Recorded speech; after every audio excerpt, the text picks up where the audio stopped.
poi del preside hanno deciso appunto di progettare questa serata.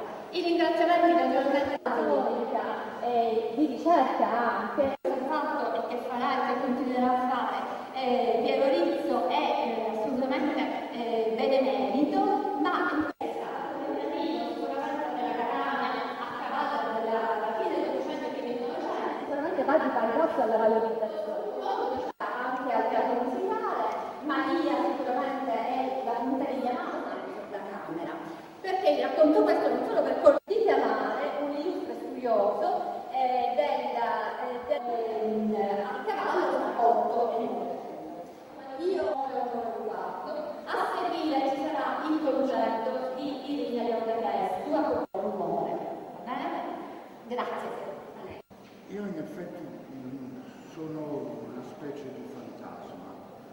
Avete sentito il rumore della Camera? Era di Andrea della Corte, un imponente storico della musica che ha dettato legge nella prima metà del Novecento.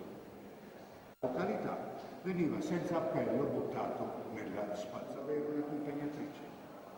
Il salotto invece